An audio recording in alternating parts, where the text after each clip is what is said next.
Now, what are the powers of a person who is born again? First of all, such a person is a tranquil, peaceful person. He becomes automatically righteous. Automatically. I don't have to tell you, don't do this and don't do that. That's finished now with Moses. No more of that. As soon as you become the spirit, you just give up all those things that are destructive for us. Automatically. No pressures are needed. No goading is needed. Nothing of the kind. Automatically, because the spirit is the light, you get your enlightenment. Supposing I am holding a snake in my hand and it's not light. Somebody tells me it's a snake, I'll say, no, it's a rope. I'm holding on to a rope. But when there is a light, I just drop it. In a simple way. Nobody has to tell me, I see the light and it drops out. In the same way, you are an enlightened person.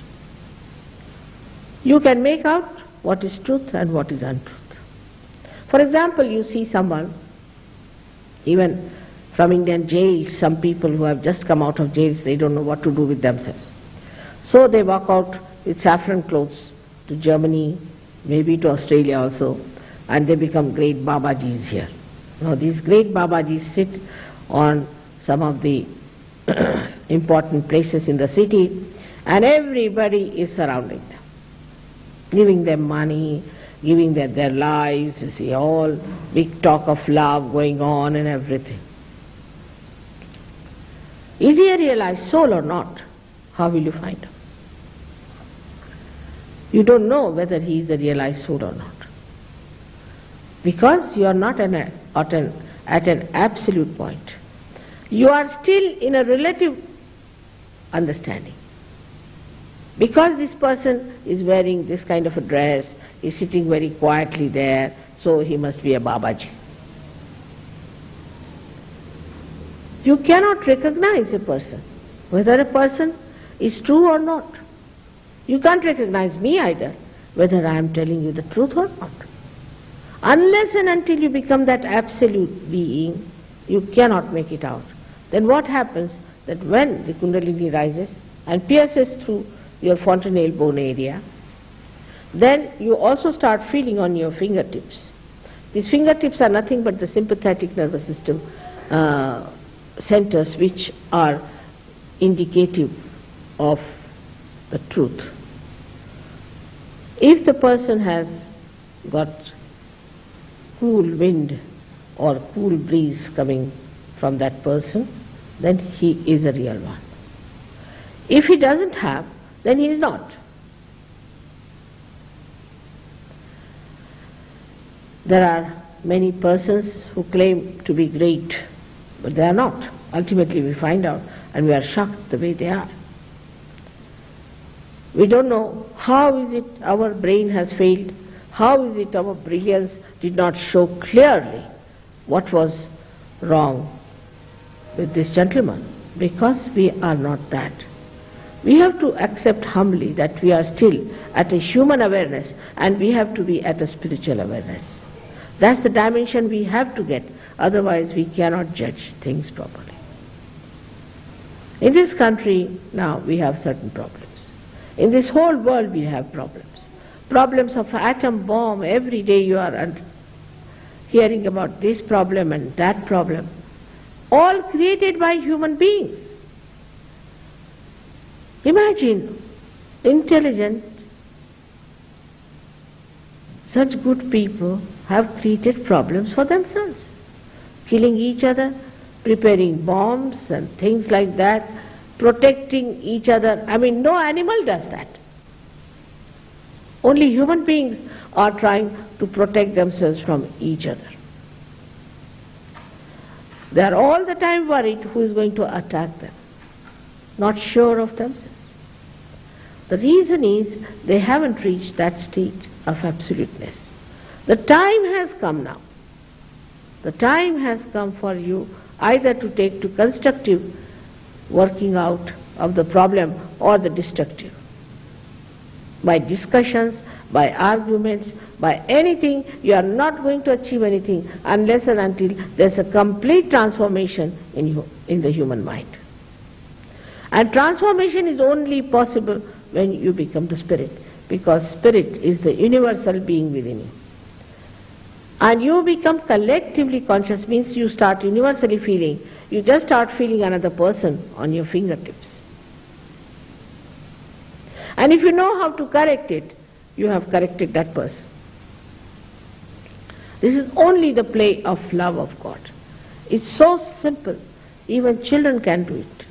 Many children, when they put their fingers in their mouth or their thumbs in their mouth, according to Mr. Freud, it's something nonsense.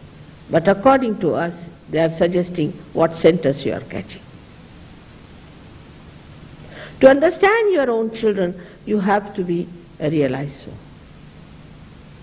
Because the understanding is still not matured.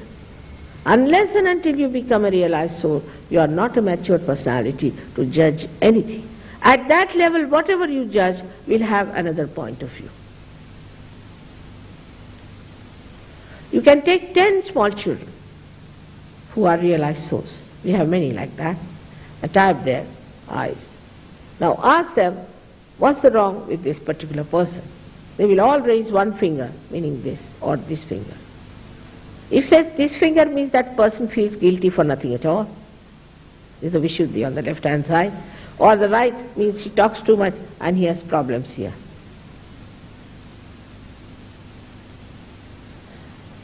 This knowledge becomes your own.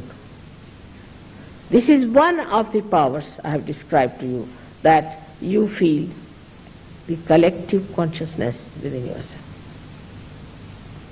Whatever you achieve in your evolution is a living process. It is not a dead process.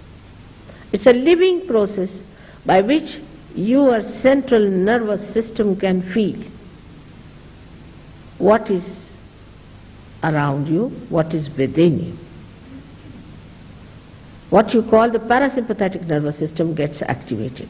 And you can understand the parasympathetic, while if there are any doctors, they'll tell you that they don't know much about parasympathetic. Now all these things happen to you, and even if you are a child, you can manage the show.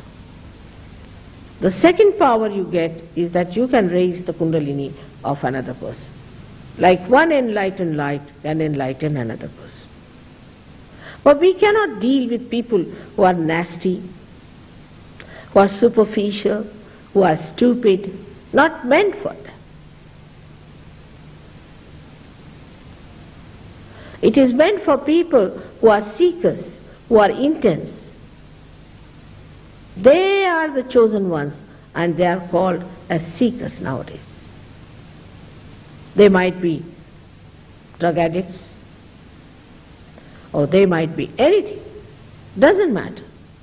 They have been truly seeking, they have taken something wrong as right, or they might have done some mistakes.